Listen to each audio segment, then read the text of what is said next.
Welcome to the Leaders in Payments podcast, where we talk to C-level leaders from across the payments landscape. We'll be discussing the products and services that impact the payment space today, as well as trends and predictions for the future of payments. We will also hear stories from our guests about their journeys to the top. When you're an entrepreneur in the early stages, you need to quickly and cheaply test your riskiest assumptions. And our risky assumptions were, is this legal? And so getting the license helped to cross that one off. Will people use it? Once we deployed it and marketed it, we were getting, steady growth and traffic of people using it. Actually, back then, people were mining Bitcoin on their laptops. And actually, one of our big customer segments was miners that would go there and would liquidate their Bitcoin for cash pickup. Obviously now you can't do that very successfully. It's industrial scale. So it's just amazing how fast things have evolved.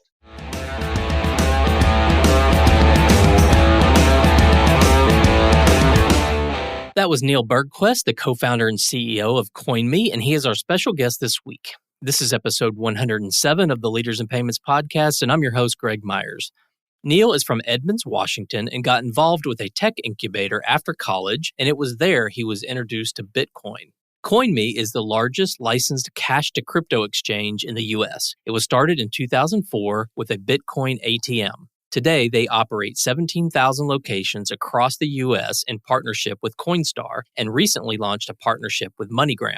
We talked about the early days of Coinme and their mission of changing the message in the market to help people better understand digital currencies and remove some of the negative perceptions that were in the market. Neil provided his vision of the future of crypto and what drives him to get up and work hard every day. We've got a great episode today, so let's get started.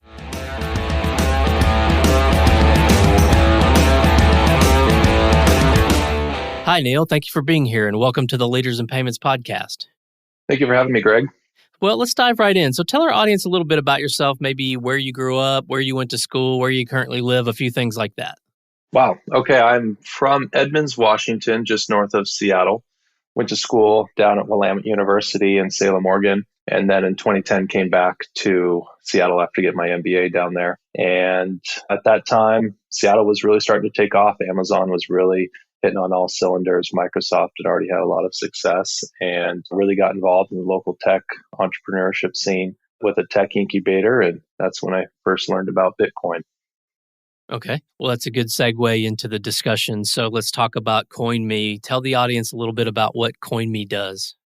Coinme is the largest licensed cash-to-crypto exchange in the United States. We started in early 2014 by launching a Bitcoin ATM in Seattle, Washington. We had actually worked with the Washington State Department of Financial Institutions to help clarify the regulatory environment and collaborate on how it should be regulated. We ended up securing a license. Actually, it was the second licensed exchange in the U.S. Coinbase had secured a license a month or so prior. And we launched a kiosk to be able to bring crypto access to Main Street and enable people to instantly buy and sell digital currencies and then send and receive out of the Coinme wallet. We now operate about 17,000 locations across the U.S. in partnership with Coinstar. And we recently launched a partnership with Moneygram where you can buy and sell through their cash agent network.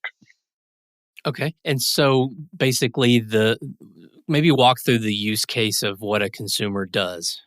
Well, it depends on what you're using digital currency for. Digital currencies can be used as a store of value or a medium of exchange. If someone is wanting to buy and hold, they'll often go to a Coinstar kiosk or they'll go to download the Coinme mobile app, create an account. And then at the kiosk, they can insert up to $2,500 cash and get a voucher and then return to the app and type in the redemption code on that voucher. And your Bitcoin is safely and securely stored then in your Coinme wallet, which you can continue to store it there, or you can send it if you'd like. There's a fairly large portion of our customers that use digital currencies for payments or, whether that's using it for buying goods and services or sending to friends and family. Those individuals are essentially turning cash into digital cash, and then they can send that to any wallet address pretty much in the world. Okay. Does the recipient have to have the Coinme app to accept the cash? That's one of the great things about blockchain technology and digital currencies is that digital currencies have interoperability between various wallets. So a Bitcoin wallet has a wallet address. That wallet could be part of a cold wallet storage or a hot wallet, could be an exchange, could be a wallet associated with a USB drive. But given the interoperability, you're able to send and receive between different wallet addresses, regardless of where it's hosted. So to answer your question, no, it does not need to be a Coinme wallet in order to receive Bitcoin from a Coinme wallet. Okay. And how big is the company? We're up to about 70 full-time employees. We are in our 7th year now. We've grown about 2,000% revenue growth from 2017 to end of their fiscal year 2020. So it's been a journey, but we're very fortunate to have some of the best and brightest in the industry helping us continue to blaze forward and expand internationally and also diversify the product offering. Okay. Is your business model basically taking a transaction fee of each transaction? That's right. Okay. And then how do you go to market? Do you have an internal sales team or, I mean, obviously you've developed these partnerships that you mentioned, but beyond that, is there an internal sales team or how do you go to market? Yeah, we have a marketing team led by Julie Engel. She is able to start all the way from the brand and the brand messaging, the value prop and the personas, and then put together different campaigns and channel strategies in order to communicate that message. Really, one of our key pieces core to our mission is really around educating customers in the market as to what digital currencies are and how they can improve their financial lives. And so a big ass part of Julie's job is, and her team as well, is to really help change the message in the market to help people overcome some of the misinterpretations around digital currencies and really help them understand it, how it can be a beneficial store of value or a more efficient medium of exchange. And then with Coinstar and Moneygram, we partner with them on different customer awareness opportunities to be able to help people securely and safely buy and exchange digital currencies. Okay. And you mentioned maybe some misinformation out there, or what do you feel like is the belief when a consumer hears Bitcoin or cryptocurrency? Do you think there's fear, or what is the message you're trying to make sure they understand?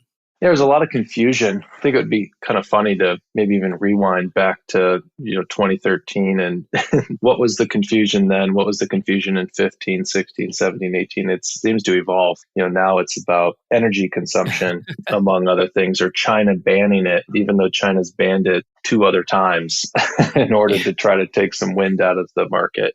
So it depends on, what's exciting to write an article about and get on the news for. So that often creates a lot of misinformation and, a lot of more questions than answers. But even simple things that helping people understand that you don't need to buy a full Bitcoin. Back when Bitcoin was a few $100s or a few $1,000s, people more easily believed that you had to buy a full unit of a Bitcoin, but obviously it's divisible up to 8 decimal places. You could buy a fraction of a penny of Bitcoin. At our kiosks in our app, you're able to buy $1 of Bitcoin if you like. So that really makes it accessible because there is no price ceiling that you have to hit in order to be able to be a digital currency owner. So that's been a common one. Security, helping people understand that in a Coinme wallet, your funds are actually insured. With Mt. Gox being hacked and several of the big exchanges being hacked previously, hasn't happened much frequently other than some kind of infamous scams in places outside the United States. There's been just helping build that trust and that security across the market is really important. But the market is maturing and companies like Coinme are doing a good job of helping people understand the truth and be able to overcome some of those misperceptions.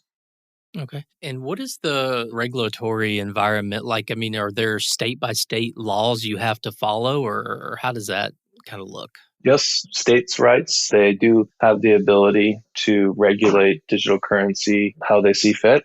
It's become a little bit more clear than previously, but still it is quite an effort. Some states have publicly said how they regulate it, some have not. And for those that have not, you need to personally get determination letters to figure out how they may regulate your particular business model and funds flow and see if you need to get a license or not in order to operate. Federally, you're registered as a MSB under FinCEN and you need to abide by the Bank Secrecy Act, the U.S. Patriot Act, and a few other laws in order to have a robust AML program, because obviously the regulators don't want people to be able to launder money for the nefarious purposes through any of the companies that are offering digital currency services. Okay. What would you say differentiates your company from the competitors out there? We've really invested heavily in compliance and regulation from the very beginning. A lot of companies launch their products and services and then try to figure out regulation as they went along. We secured a license before we ever conducted our first transaction, and we're regulated from day zero. We also really try to analyze where the regulators are going to go in terms of future regulation to then be able to implement some of those items earlier. Like blockchain monitoring and analytics is very important. Being able to ensure that the money that comes in or out of a Coinme wallet is clean, and then also being able to understand and know your customer and be able to help and prevent fraud and protect your customers the best you can. I would say that has been where we've invested a significant amount of money and resources. And that's been one of the primary reasons why Moneygram and Coinstar and the other partners that we're talking with really feel safe entering into digital currency, is they know that we have been able to meet a high bar, and that gives them much relief and confidence to want to partner and offer digital currency to their customers. Okay. And one question back on the company. Are you just in the U.S. or other international markets? We're currently just in the United States. Okay. Well, where do you see this headed, say, in the next 3 to 5 or maybe 2 to 3 years? There's just so much going on around the whole crypto space. And, a lot of what we focus on from a payments perspective is the acceptance of cryptocurrency as a method of payment. Obviously, I think more people understand the stored value side than they do being able to accept it as a method of payment. But what else do you think are the trends around crypto and what you guys are doing in the next, say, 2 to 3 years? Well, there's a lot going on in crypto. So, I don't think anyone necessarily predicted NFTs being the flavor of the year at this point in time, even though it was technically possible much earlier. But in terms of payments in crypto, I think we're going to see people using crypto on the front end, but maybe having no idea that crypto is being leveraged on the back end for efficiency. So all that to say, there's going to be more familiar product experiences to what people are used to. But the companies will leverage blockchain and digital assets to be able to create customer experiences that delight, whether that's lower processing speeds, 24/7 settlement, being able to earn interest in a period of time while those funds are stored on a card, being able to send, receive, cross-border, instant free. These are opportunities cryptocurrency has created, and companies are working very quickly to make those a reality. I think on a more macro scale, what we're seeing is that people are really living multi-currency lives. At least in the United States, growing up, you just always assume the dollar is the only currency that you'd ever need to have. And if you want to invest, you invest in stocks and mutual funds and bonds and real estate and maybe gold if you want to go to alternative investments. And you kind of had a playbook. With digital currency, it's, you now have these other currencies, although you can't necessarily say that they're money or a currency because no government has said that they are, and government has the power to determine that. Although El Salvador says that Bitcoin is now considered legal tender, people are seeing them as store values and also are leveraging them for mediums of exchange. And maybe we don't want to hold dollars. Maybe that's not the best decision. And then with COVID, you're seeing economic policies where 35% of all the US dollars in circulation were printed in the last 12 months. And that increases the supply of dollars, decreasing their purchasing power. And those who live in dollars, like the underbanked, are now their money's worth less. And people in the United States have realized this and have put a lot of demand on digital currencies. And are seeing Bitcoin as a hedge against inflation. That's one of the big reasons why we've seen Bitcoin's price run up as a fixed supply, increasing demand. And then the price of Bitcoin has really soared, along with thousands of other cryptocurrencies, as people are starting to shift to living that multi-currency life. Yeah, I think that's a good point. If you were to get your crystal ball out and look into the future, where do you think it goes in 10 years? 10 years feels like forever. I mean, I think that pretty much every financial institution will have a crypto strategy to some extent. Banks can't ignore it. Money transmitters can't ignore it.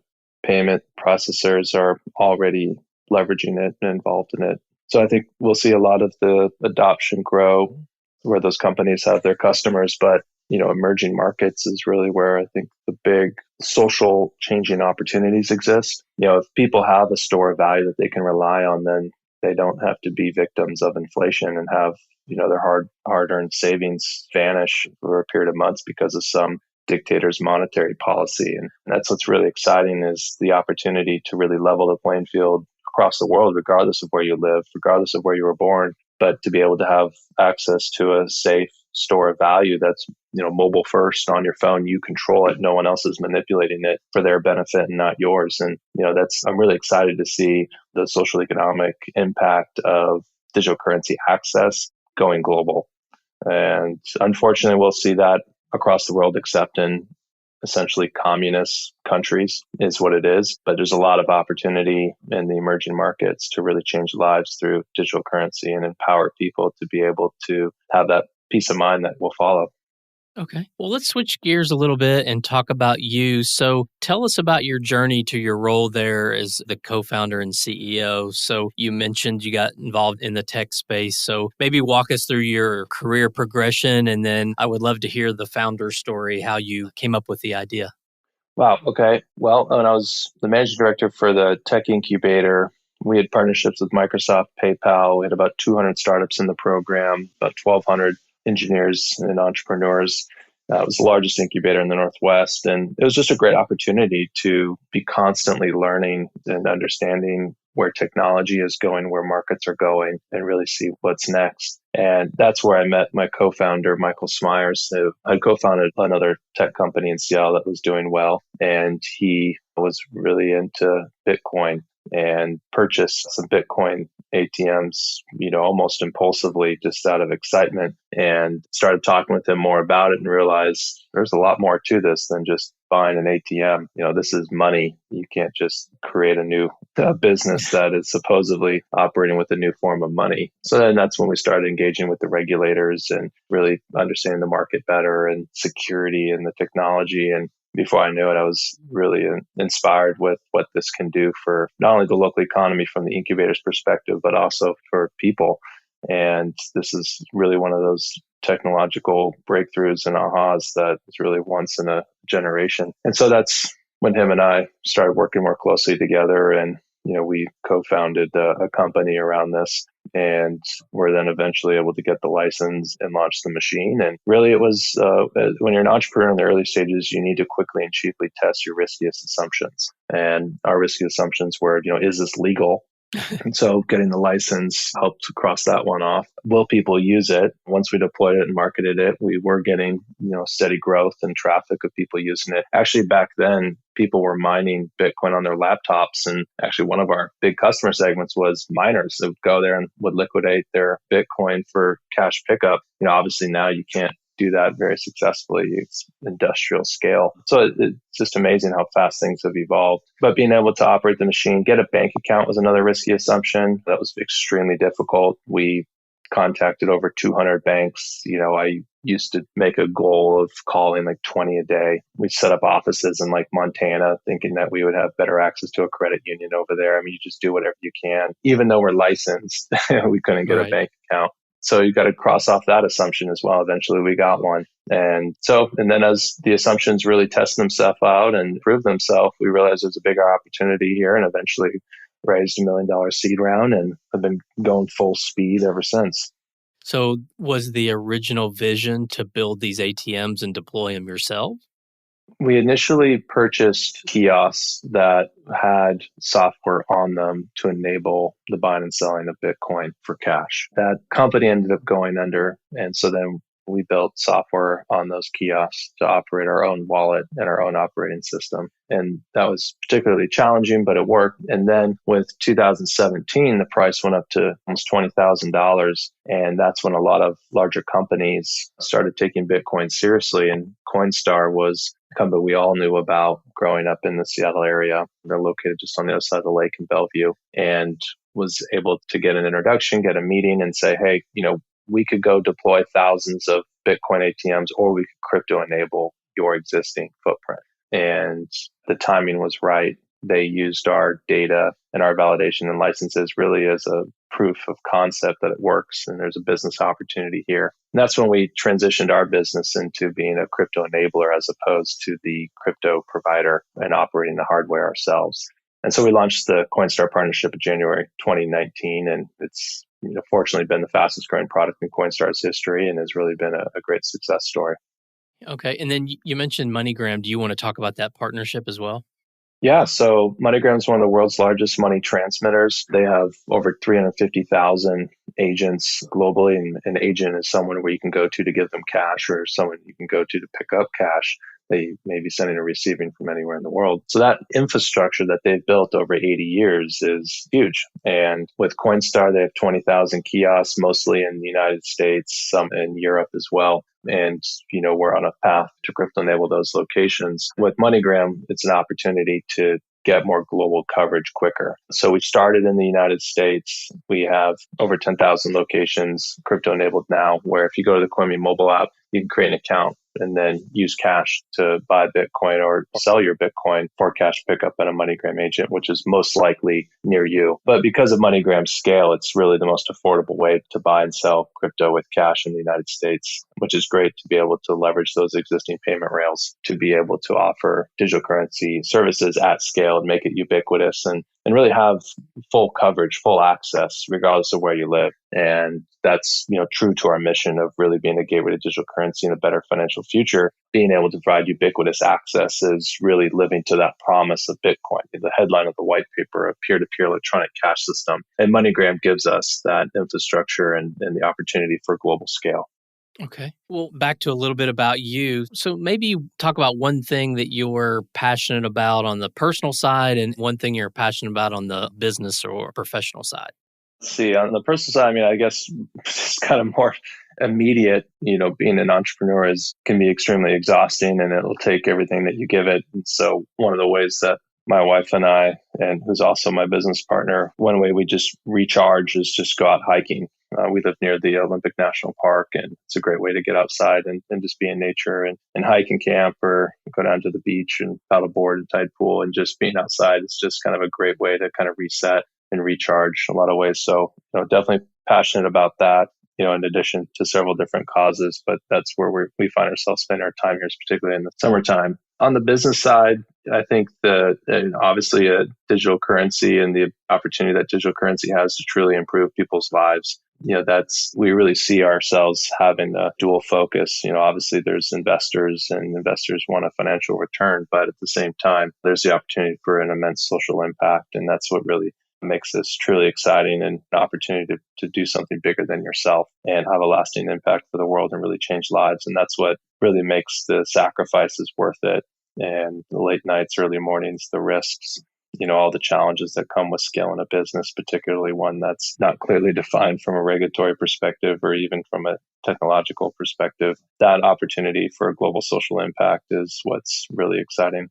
Okay. And the next question is about, and I always like to ask this because I think every CEO and founder brings a unique perspective. And I think, you having worked at an incubator and then obviously been involved in this space that you're in, I imagine you'll have a unique perspective. But when I got into payments, 16 years ago, there wasn't really, the word fintech didn't exist. And you kind of fell into payments and then never got out of it. But, a lot of people these days are starting their careers in fintech. They're actually taking fintech courses in college. And, it's such a hot space with so much money being invested into it. So from your perspective, what advice would you give someone just starting out in payments or fintech? What would you tell them that they should do to be successful? That's a good question. Try to understand the industry, understand what are the biggest problems that need to be solved and what are the companies out there that are solving those problems and which ones have received the most money that are rapidly solving those problems, and then go try to work for one of those companies. It's rapidly changing. And, if you want to see who's changing it the fastest, an easy way to do that is to follow the money. And that's oftentimes where a lot of the innovation happens, is in newer companies, because they have the freedom to do so. And it's in not many cases literally their mission. I used to be in management consulting and help companies innovate and change and grow. And in larger companies, it's very difficult. It's very difficult to be able to change what you've been doing for decades, which is why you see a lot of larger companies partnering with fintech companies or buying them or trying to create some form of incubators, accelerators, or some kind of mechanism to allow them to innovate without getting in their own way. But if you're early in your career, having that startup experience can be really enlightening, and be committed to. Don't just jump around to see whatever's hot that quarter. Things take time, and find something that you're excited about and passionate about, because that's what will get you through the challenges, that will get you through some of the mundane nature that comes with all types of work, and be able to find that passion and hone in on it and learn from there. Yeah, I think that's some great advice. Find something you're passionate about. And, I also love the perspective of finding a young, innovative startup to work at, I think is great advice as well. I mean, I think that those environments allow people to just absorb and learn so much and have the opportunity to do so much. So I think that's some great advice. I really appreciate you sharing that. Yeah, exactly. I mean, for Coinme, my second piece of advice is go to coinme.com/careers and see if there's an opportunity there that might be a fit. I mean, you can go work on a very small function within a very large company, or you can go to a company like Coinme and really own something that's going to have true impact, and you'll see it in the product. That's often what we hear a lot of people that leave big companies to come to Coinme is, their fingerprints actually show up, can really have an impact, which is an exciting story for you to have for your career. Yeah, absolutely. Well, Neil, we've covered a lot about the company and the industry and then you personally. So is there anything else you'd like to add before we wrap up? Buy Bitcoin if you haven't already, or Ethereum. If you really want to understand it, just buy $1 of it. And it's like an old saying, if you want to know the price of gold, just buy gold. And, you can analyze it all day long. You'll always have questions and doubts, but just buy a portion of it and just sit on it and forget about it. But what it does, though, is triggers you to understand it more and learn more about it, because this is something that you can't afford not to learn about. Yeah, I would totally agree with that. Well, Neil, thank you so much for being on the show. I know your time's very valuable, so I really appreciate you being here today. Yeah, likewise. Thanks for the opportunity. Absolutely. And to all you listeners out there, I thank you for your time as well. And until the next story. Thank you for joining us this week on the Leaders in Payments podcast. Make sure you visit our website at leadersinpayments.com, where you can subscribe to the show and where you'll find our show notes. If you enjoyed listening, please share on your social channels as well.